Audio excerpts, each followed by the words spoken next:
मैं चाहता हूं कि लोग अखबार पढ़ना बंद कर दें और चूँकि उनमें सिर्फ प्रधानमंत्री की तारीफ़ ही आ रही है तो उसके बदले में एक प्रधानमंत्री की तस्वीर अपने घर लगा लें तो प्रधानमंत्री का काम हो गया, वो नाराज़ नहीं होंगे और वो अखबार बंद कर दें। आपका वक्त जो है सुबह का या शाम का ये बर्बाद नहीं होगा घटिया चीज़ पढ़ने से। वो अखबार क्यों ख़रीद रहे हैं?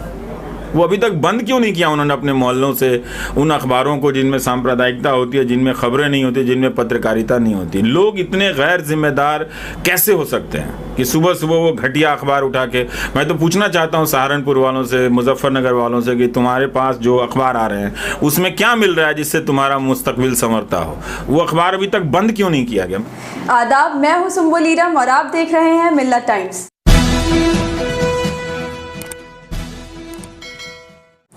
एक तरफ सारे मीडिया चैनल चीख चीख कर कहते हैं कि हमारा चैनल नंबर 1 है, तो कोई कहता है कि हम सबसे तेज हैं, तो दूसरा चीख कर कहता है कि रखें आपको आगे। तो वहीं भारत के प्रसिद्ध हिंदी पत्रकार और खुद को जीरो टीआरपी वाला पत्रकार बताने वाले रवीश कुमार क्यों लोगों को टीवी देखने और अखबार पढ़ने से मना कर रहे हैं। आपको याद होगा कुछ महीनों पहले रवीश कुमार ने लोगों को टीवी ना देखने का सुझाव दिया था और अब मिल्लत टाइम्स के साथ एक्सक्लूसिव बातचीत में उन्होंने कहा कि आप अखबार पढ़ना बंद कर दें।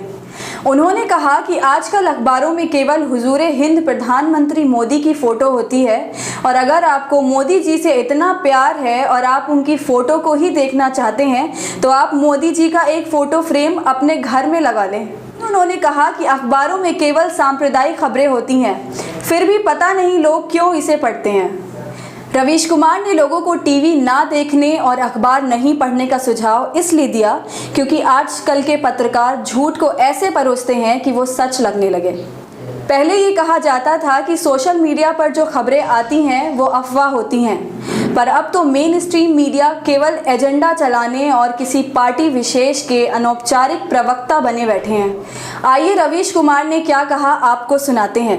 आप रवीश कुमार की बातों से कितना सहमत हैं हमें कमेंट बॉक्स में ज़रूर बताएं। मैं चाहता हूं कि लोग अखबार पढ़ना बंद कर दें और चूँकि उनमें सिर्फ प्रधानमंत्री की तारीफ़ ही आ रही है तो उसके बदले में एक प्रधानमंत्री की तस्वीर अपने घर लगा लें तो प्रधानमंत्री का काम हो गया, वो नाराज़ नहीं होंगे और वो अखबार बंद कर दें और जो पैसा बचता है वो प्रधानमंत्री राहत कोष में दे दें ताकि जिससे लोगों के कल्याण में वो पैसा खर्च हो सके। ये तो मैं बहुत ही अच्छा बढ़िया चीज़ बता रहा हूँ कि जिससे पीएम के पास काफ़ी फंड आ जाएगा और काम ही काम होगा और आपका वक्त जो है सुबह का या शाम का ये बर्बाद नहीं होगा घटिया चीज़ पढ़ने से। ख़ासकर ये हिंदी के अखबारों के बारे में तो मैं बहुत ही कहता हूँ। मैं उर्दू के अखबार पढ़ नहीं पाता लेकिन हिंदी अखबारों को तो तुरंत ही घरों से बाहर कर देना चाहिए। जो नौजवान जो मीडिया में आ रहे हैं या सोशल मीडिया के ज़रिए आ रहे हैं, जो आना चाहते हैं जर्नलिज्म में, उनको आपकी क्या नसीहत है, क्या पैगाम देना चाहते हैं? देख लें वो टेलीविज़न खोल के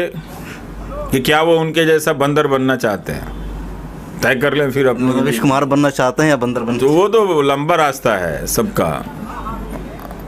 कौन है ऐसा प्लेटफॉर्म जो इस वक्त सहाफ़त करने देगा? कोई नहीं करने देगा। किसी में ना इकबाल बचा है ना, कोई इकबाल भी तो होना चाहिए ना किसी में ईमान है ना किसी में नीयत है, तो कैसे पत्रकारिता हो जाएगी? नहीं होगी। हुकूमत करने नहीं देगी पत्रकारिता आपको, तो उसका दिन समाप्त हो गया। अब वो एक दिन क़यामत के दिन तो हम नहीं जानते, हम तब तक तो वेट नहीं करेंगे ना कि क़यामत के दिन क्या होगा। हम तो नहीं विश्वास करते इन सब चीज़ों में, वो तो ठीक नहीं होगा। तो लोगों को सोचना पड़ेगा, पर वो नौजवान से ज़्यादा वो लोग समझे कि वो अखबार क्यों ख़रीद रहे हैं। वो अभी तक बंद क्यों नहीं किया उन्होंने अपने मोहल्लों से उन अखबारों को जिनमें सांप्रदायिकता होती है, जिनमें खबरें नहीं होती, जिनमें पत्रकारिता नहीं होती? लोग इतने गैर जिम्मेदार कैसे हो सकते हैं कि सुबह सुबह वो घटिया अखबार उठा के। मैं तो पूछना चाहता हूँ सहारनपुर वालों से, मुजफ्फरनगर वालों से कि तुम्हारे पास जो अखबार आ रहे हैं उसमें क्या मिल रहा है जिससे तुम्हारा मुस्तकबिल संवरता हो? वो अखबार अभी तक बंद क्यों नहीं किया गया? मैंने इतना अच्छा बिजनेस मॉडल बताया। देखिए, जो हॉकर है उसको दिक्कत नहीं होना चाहिए, तो जो आप 300 रुपया प्रति माह अखबार का देते हैं तो 50 रुपये के हिसाब से आप हॉकर का मंथली बांध दीजिए और 250 रुपये आप प्राइम मिनिस्टर रिलीफ फंड में दे दीजिए। अखबार बंद कर दीजिए। सुबह सुबह लोगों से मिलिए, गले मिलिए, कीजिए, बात कीजिए, तो इससे क्या होगा कि चाय की दुकान वाले का खर्चा, बिजनेस बढ़ जाएगा। तो इसमें बहुत बिजनेस मॉडल है। अखबार पढ़ना अगर आप बंद कर देंगे तो बहुत ही स्वस्थ बिजनेस मॉडल है। लोग सामाजिक हो जाएंगे। ये जो अखबारों के जरिए हमको आपको एक दूसरे के खिलाफ शत्रु के रूप में बनाया जा रहा है, हम फिर से छू के देख के महसूस कर सकेंगे कि नहीं अभी हम लोग इंसान हैं, अभी इतना खराब नहीं हुआ है, अभी भी बहुत अच्छा है। तो मैं तो यही चाहता हूं कि लोग बंद कर दें। अभी तक बंद क्यों नहीं किया अखबार वालों ने, लोगों ने अखबार पढ़ना? मुझे तो हैरानी होती है। अब आप बंद नहीं करेंगे, आप एक बुरी चीज के लिए पैसे दिए जा रहे हैं, फिर आप चाहते हैं मीडिया अच्छा हो जाए। ये कैसे हो सकता है? आप ही एज ए रीडर आप उसे खराब पत्रकारिता के स्पॉन्सर हैं, टाइम भी दे रहे हैं, पैसा भी दे रहे हैं। ये कैसे दे रहे हैं आप? आपको उस अखबार में मिल क्या रहा है? क्या आप पढ़ रहे हैं? उसमें चाटुकारिता है या पत्रकारिता है या सवाल है, वाजिब बातें हैं उसमें? नहीं है। तो फिर आप पैसा कैसे दे सकते हैं? तो क्या हमारा पाठक का इकबाल, उसका स्वाभिमान सब खत्म हो गया? आजकल के रीडर्स को तो सिर्फ तारीफ चाहिए, जहाँ तारीफ मिलती है वहाँ वो खरीदते हैं।